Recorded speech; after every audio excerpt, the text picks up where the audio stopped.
450 million. That's how many views NBC Universal's Creator Collective generated at the Winter Olympics in Milan earlier this year. That's up by nearly 50% from the Paris Games in summer 2024. We spoke with Geo Karapetyan, Senior Vice President of Olympic Partnerships at NBC Universal, who shared this data exclusively with us. We also asked him about NBC's creator plans for the Olympic Games in LA in 2028 and what types of creator content performed the best. Hint, everybody wanted to know what it was like in the Olympic Village. Hi, Geo. Welcome to Scalable. Hi there. So great to be here. Thanks for having me. Thanks so much for being here. We are going to be talking all about the creators at the Olympics today. But before we do that, we have to know, do you prefer summer or winter Olympics? My gosh, I am always so torn on this one. I have family ties to each one. My grandparents were gymnastic coaches in Ukraine for decades, and then they moved to the US and they're in gymnastics school here. And so I grew up watching, I kind of living and breathing gymnastics with them, and then watching NBC's coverage of really it was the Summer Olympics at that point. We didn't get winter until 2002. But then my husband was a figure skater on the US national team. And so I have this tie to winter as well. I find each to be incredibly compelling in its own way. I think so that's a personally, I can go both ways. Professionally, I think the scale of summer is so immense and incredible that professionally, kind of the summer opportunity is more stimulating. I love my winter sports. I love my winter athletes. We just had an incredible time in Milan Cortina.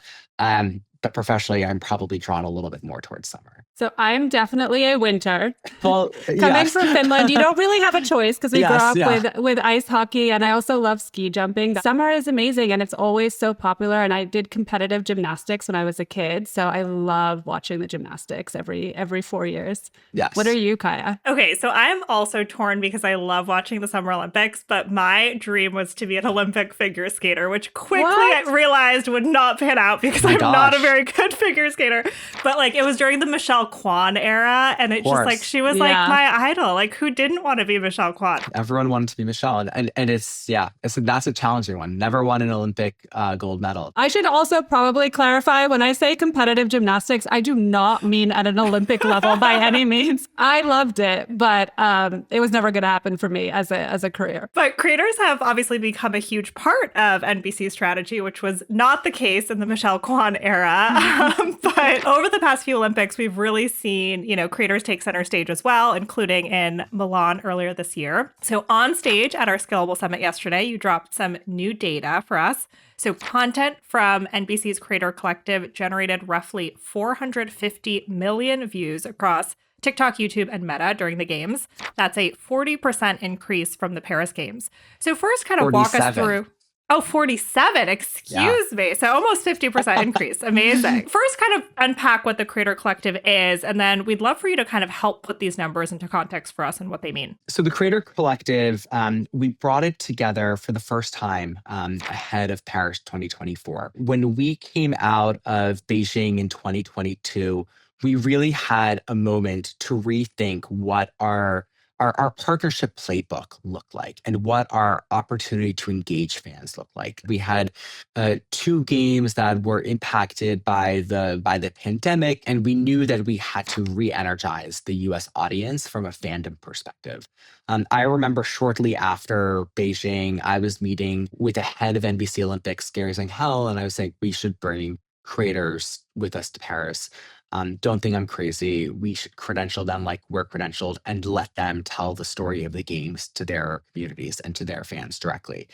And to Gary's credit, he was very supportive. He's like, well, how would we do this? And what are the guardrails? And who's going to oversee them? And how would it work? And I was like, I will figure it out. And I knew that it was a moment for us to engage fans directly in a more authentic way and to bring Olympic fandom back to fans. And with the hope eventually that if fans are able to connect with that content directly through their favorite creator in a medium and in a fashion that was very authentic to them, they would then really value the Olympic experience more and potentially, and hopefully watch more of our coverage, whether on NBC or on Peacock. It took then that 2-year period from probably summer of 2022 until Paris the start of Paris in July of 2024 to build that program out.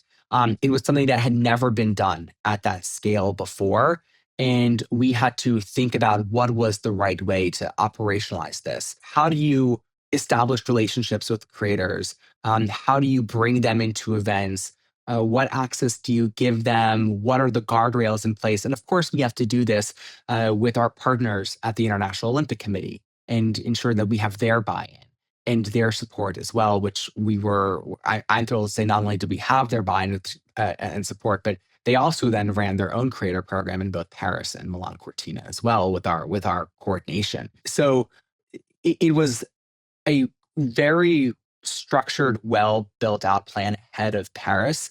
And it was our way to continue to further the Olympic movement through fan engagement. The Paris experience was a whirlwind. We learned so much in 17 days.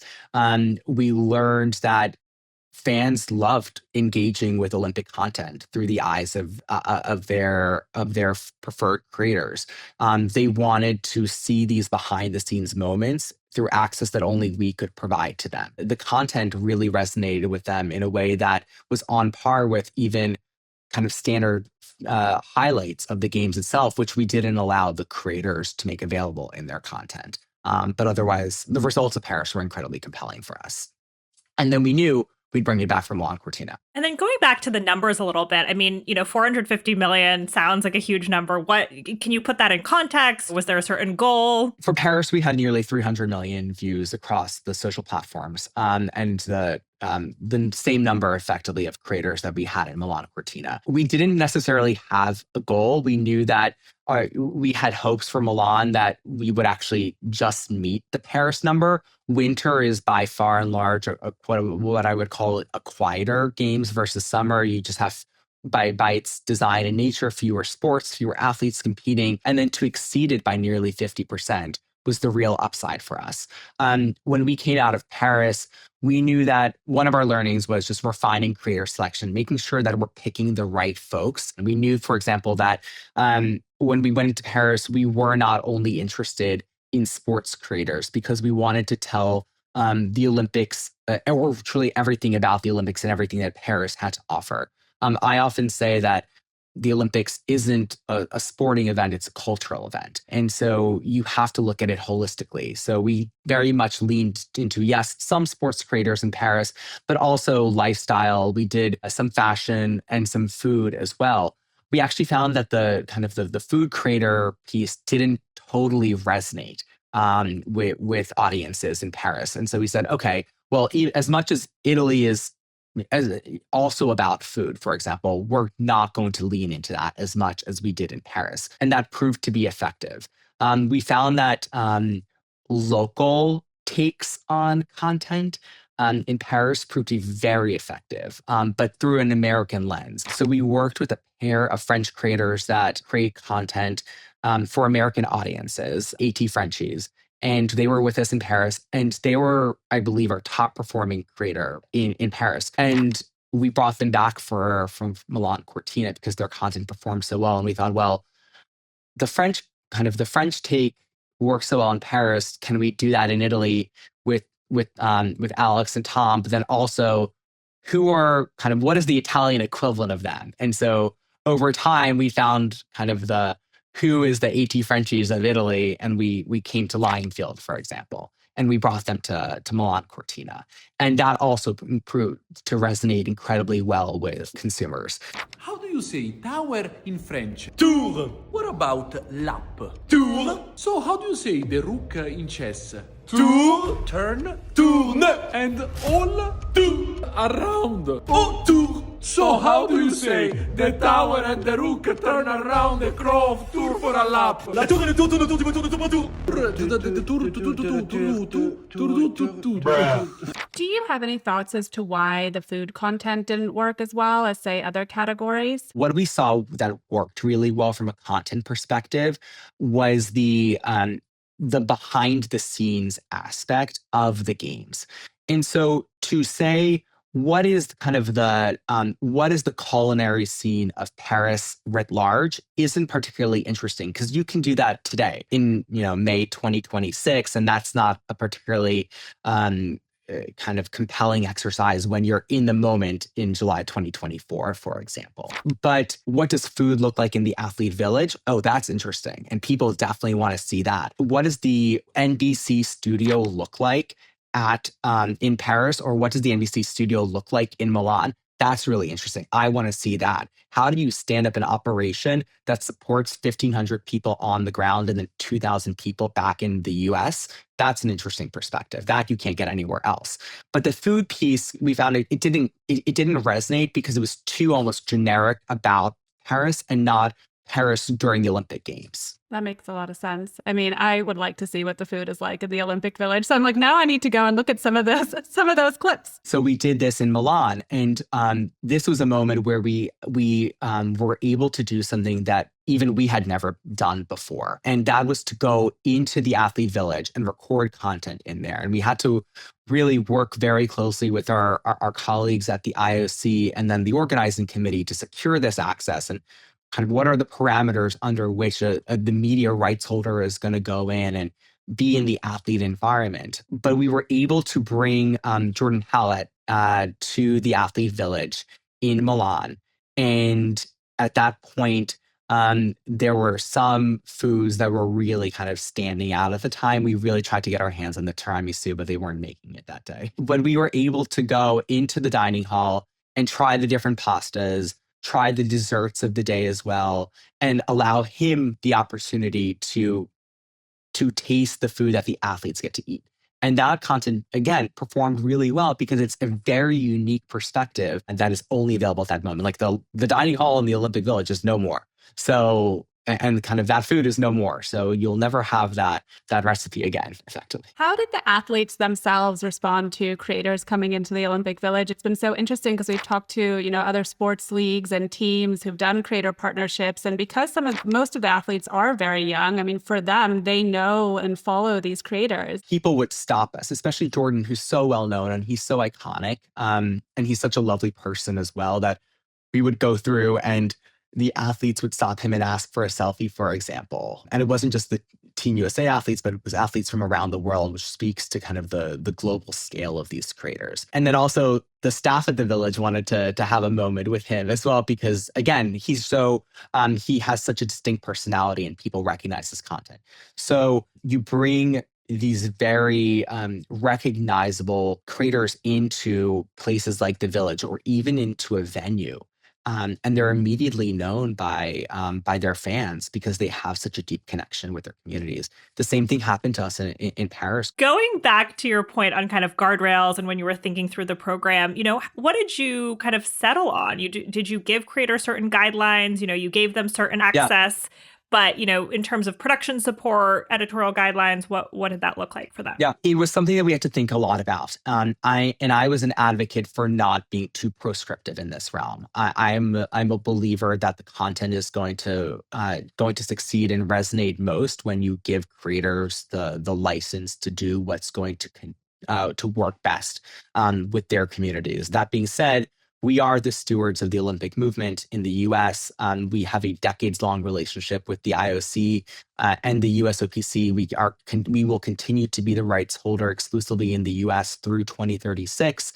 And so we have to maintain the special nature of the Olympics. Really the largest guardrail that we provided to creators was that you couldn't include field of play, so no competition footage. We didn't one that starts to blur the line with our own coverage, and we didn't want to provide an alternative means to view the games. That was one to really to protect NBC's programming and Peacock's programming as much as our counterparts in other territories. When we post on, for example, at NBC Olympics, that the entire account is geo-locked to the US. And so we make field of play competition footage available on our own social handle, but our friends across the border in Canada can't see our coverage. We defer to the CBC, for example, to decide what is appropriate for their, whatever their strategy is going to be and whatever arrangement that they have with the IOC. Creators, of course, aren't bound by geo restrictions. No one wants to post the US only. They are global in nature. They have global fans. And a lot of the work that we did with the IOC over that 2-year period was to determine, well, if creators are going to post globally, what can they post? And really that kind of the red line was field of play. That was to ensure that, one, our own coverage was protected, and also the coverage of our counterparts in other territories was protected as well.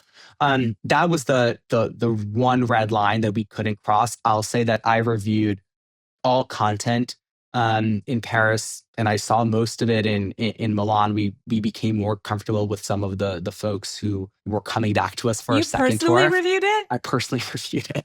Everything? Like even everything? Instagram stories? Everything? Instagram stories are ephemeral. Like I would see it then when it would go up, and if anything had to be adjusted, I would let them know. But nothing ever had to come down. I reviewed hundreds of pieces of content. I saw hundreds of Instagram stories.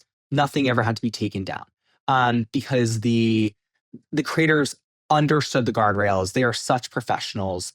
They understand that there are some things that we can do. They're afforded this unique once in a lifetime opportunity because of us, and they need to abide by it.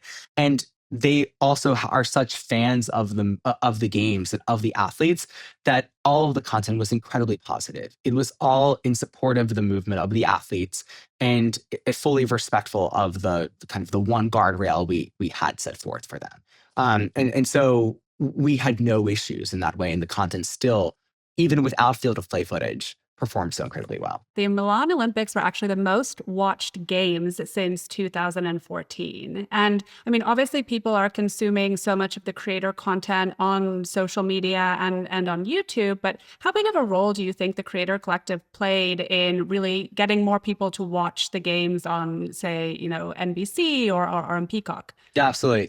We were thrilled with that stat, and it's always going to be hard to find the direct link between the creator and then increased viewership on NBC. And I'm certainly not looking for that. What I am interested in, however, is what is social conversation looking like across platforms, and is social conversation elevated? And the answer is yes. And so my strong belief is that we do things like the Creator Collective. Because it allows fans to engage in an authentic way with their preferred creators. That's going to elevate the conversation on these platforms. The algorithm then rewards the Olympics at large with more content being served to fans. More Olympic content comes to them, whether it's from us, whether it's from fans on the ground, whether it's from our creators, for example. And then that gets consumers even more excited and hungry for Olympic content, and that returns them to NBC and to Peacock. So I do think it's a virtuous cycle of many ways. I think that all boats rise here, and we're just seeing that everyone benefits from this type of relationship. It's why we do things like the Creator Collective. It's why we partner with folks like Sesame Street, for example, who are— We were going to ask you about that. Yeah, exactly. Sesame in many ways is outside of the Creator Collective, but also I think of them as just being, they create a lot of social content while they're with us on the ground in Paris or in Milan. And they're in many ways Elmo and Cookie are their own creators. And that is another form of engaging with consumers in a very authentic way. And Snoop Dogg. And Martha. And Martha, yes. I mean, Snoop Dogg was a star of the Paris Olympics for sure. I think there was lots of meme coverage of that as well. When we think about reaching as many people as we can that are not coming to our own social handles. So when we think about NBC Olympics, and NBC Sports, we feel incredibly confident that we are reaching certainly the avid Olympics fan, most likely an avid sports fan as well, and probably a lot of casual Olympic fans. But that we recognize that our NBC Olympics reach is not all encompassing. That's a lot of what the Creator Collective is designed to accomplish as well, is how do we reach people beyond our ecosystem. The Sesame component, and what I would call its complement in overtime, is very much designed to amplify that reach even more. So over time, very much hits a younger male demographic, and we're very eager to engage with them. And then Sesame kind of counterweights it and does more of like, I would, has certainly a broad range in age, but also probably a little bit more millennial and female family skew than the kind of, and complements the overtime piece of it. The incredible kind of the aha moment, or the very special nature of Sesame, is the ability for athletes to relate with these Muppets in real time. And we didn't think that was going to be the case, or it didn't occur to us that this was going to be the case, but it happened over and over again. And so we found that, for example, in Paris in 2024, we had Jordan Childs was coming in, and she started crying when she saw Abby Kadabi, because she grew up watching Abby on Sesame Street in Milan as well. We had Elmo and Cookie Monster meet with Madison Chalk and Evan Bates the day after they won their silver medal in dance. They had such a kind of a deep emotional relationship with them. They even called, I believe it was one of Maddie and Evan's nieces on FaceTime, and Elmo was just chatting with them, and it was so organically emotional and real. And we didn't expect that athletes, like, this would be one of the benefits, is that we would be providing a service to the athletes who, in addition to their incredible physical feats, are also really facing a lot of emotional challenges at the time. Like, they are in this bubble, they're under scrutiny, and this opportunity for them to engage directly with some of their favorite characters from childhood is incredibly meaningful and powerful. And that's been really special as part of that relationship and that partnership. What's your favorite part of the Olympics? I mean, I know it's work and you're there and it's probably stressful, but what is your favorite part of actually being there? I think that you get to meet with so many people during from around the world during the games. There's this buzz and electricity that I have yet to find anywhere else. There's this excitement and enthusiasm that is felt by everyone. The one piece, though, that just strikes me every single time. I'm in venues often, and I kind of bounce around venues throughout the day. When a US athlete wins gold, and then the medal ceremony starts and they come out, and the armed services of the host country come out carrying the flags, they raise the flag, and the US national anthem starts to play, I cry every single time, because it is incredibly moving for me, because I appreciate that the decades of dedication by this one athlete, and that their dreams have been fulfilled in this one moment. And they are so proud to represent their country, is an incredible moment. And it's something that is so powerful about the Olympics and how unifying it is. It is, I see it kind of I feel it, I see it in the eyes of the athletes that will often cry during those moments. And the spectators as well. It's something that is very, very special to me, and I find only to be kind of that I only seem to find at the Olympic Games. So I want to look ahead a little bit, because the Olympics are coming to LA next, which I'm personally very excited about because I live in LA. I know it's very early days, but how are you thinking about Olympics 2028? The games are obviously going to be on NBC's home turf, so it's not the same thing as being in a foreign country. LA is also, the capital of entertainment and the capital of creators, I would say. We have this opportunity right now, this moment in time, where after a winter games, you have 2.5 years until the summer games, as opposed to summer to winter where you only have 18 months. So we have this extra 6-month buffer right now, where we can really think about what is it that we want to do in LA. And you're exactly right. There is the way that we are thinking about LA, just by its nature of being a domestic games, and then being in the capital of the creator economy, just means that we have to think about it differently, and at a different scale. I don't have definitive plans to share today, but what I can say is that I'm confident that we're going to bring back the creator collective in some form, if anything, larger than what we had seen in Paris and Milan. But we're also thinking through other elements that might be unique to LA. We have thoughts right now as it relates to the venues themselves, the games themselves. We're thinking about ways to provide an even more intimate look behind the scenes with us as we're building out our production plans. And given now that we have two editions of this under our belts, we know what we have to do to, one, run the program. And now we can think about how do we more deeply integrate it into our planning in a scaled way. Well, the good news is there will be no shortage of creators in LA. So if you want to go bigger, I'm sure there are plenty of creators who would be very happy to be part of the collective.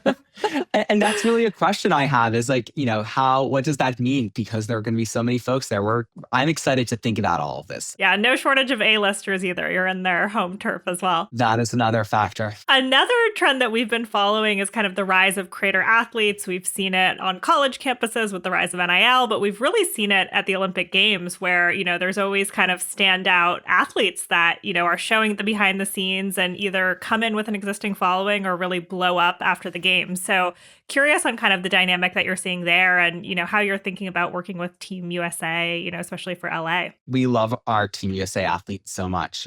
We have been thinking, and again, this was coming out of or leading up to Paris in 2024. Our colleagues at the NBC Sports Marketing, we're really thinking about ways that we can engage with athletes in the lead up to how do we build these personas that American audiences completely fall in love with during the games. And we found that structuring or establishing a formal program with athletes directly was a way to scale their social presence and to allow them to start building their profile ahead of the games. And so we've, in collaboration with the USOPC and the IOC, have formed a program called Fortius, and it works with a handful of Team USA athletes to build their social profile ahead of each games. It's really done in collaboration with us and the athletes directly. We bring them into opportunities with across the NBCU portfolio. So we're not just looking to expose them the moment that their Olympic trial comes up a month or 2 months or a few months before the games, but really 18 months or more before the Olympics. And we bring them into the wide range of opportunities that only NBC Universal has, both on the sports side and the other cultural moments, the other tentpole moments that NBC Universal has throughout the year. And we showcase these athletes both in our coverage, and then we work with them to build out their social profiles. We give them kind of the tools that they need to become creators themselves, to engage with fans directly. We have found that to be incredibly successful, both in the lead up to Paris, then Milan Cortina. We're certainly doing it again for LA right now. This is just another point in our ability to connect with fans authentically. And we find that, again, as you said, kind of like these consumers love engaging with these athletes. They find them to be incredibly motivating, and this is something that we want to continue to empower. So, Geo, you have obviously played a really critical role in building NBC's creator strategy around the Olympics. But when we talked last, you told me that the Olympics job was your passion job and that you also had another main role at NBC. But now that's not the case anymore. So congratulations. Thank you. I've worn 2 hats at NBC. It's actually not that uncommon here. I've had the privilege of working on the Olympics in a side capacity that oftentimes has felt like a full-time job as well. While also leading distribution work for Peacock across app platforms. And coming out of Milan with the scale of what LA has to offer ahead of me, it occurred to me at the time and to my senior leaders, both at NBC Sports and also on the distribution side, that we really needed someone to focus full time and exclusively on Olympic partnerships. And I've been offered the opportunity to step into the role to lead Olympic partnerships. And I'm thrilled to do that. It will continue to be a passion area of mine. And now I'm thrilled to be able to dedicate myself fully to that as well. And you've been at NBC, what, 13 years altogether? Almost 13 years now, yeah. So how many Olympics have you worked on altogether? I remember arriving at NBC in mid 2013. So we were about 7 months out from Sochi in 2014 at that point. And I said, "Hi, I'm here. What can I do on the Olympics?" And I think, I was 20 something years old, a manager, and my leaders at the time were like, "That's cute. That's nice. Why don't you run some data on the side, and then you can share it with a few people." And so Sochi 2014 was I dabbled a little bit in it. But Rio in 2016 was the first time that NBC ever started distributing, if you can believe this, video content off of NBC-owned platforms. And so we were doing things that at the time seemed groundbreaking for us. We distributed one 45-second clip on Facebook a day, and it had to be exactly 45 seconds and no more. And I remember doing that deal and kind of brokering that deal. We did a few Facebook Lives. That was a big thing back in 2016. And we, in fact, had what I would call like the early iterations of our creator collective then, when we had, I think at the time we may have even called them influencers, with us in Rio, on the beach in Rio, doing Facebook Lives. And then we also had a partnership with Snap. So Rio was the first time that we really invested in partnerships and where I had a hand in it. So kind of call Rio and Pyeongchang kind of the early years. So 2 games there. And then Tokyo, Beijing, Paris, Milan, Cortina. So 4 fully staffed games for me, and then 2 that were that I ran and worked on here from the US while the team was either in Brazil or in Korea. So 4 to 6, call it. Well, it's been amazing to see the evolution of it all. Yes, it's been very exciting as well.